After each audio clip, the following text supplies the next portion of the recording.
காலம் தானுங்கோ. ஆறு கடலில் சேரும் அந்த இடத்தில் அவங்க இதை பாட்டு விட்ட உழுவ மீன் வச்சதையா பஞ்சாயத்து தலைவரான சுறா மீன் தானுங்கோ.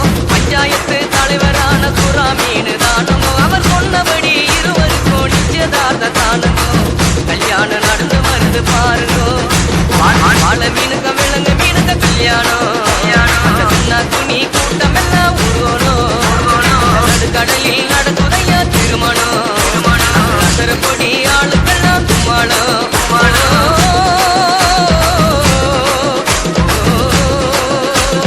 கல்யாணமா கல்யாணமா கல்யாணமா கல்யாணம். கல்யாணமா கல்யாணம் கல்யாணமா கல்யாணம். கல்யாணமா கல்யாணம். வாழ மீனுக்க விலங்கு மீனுக்க கல்யாணம். துணி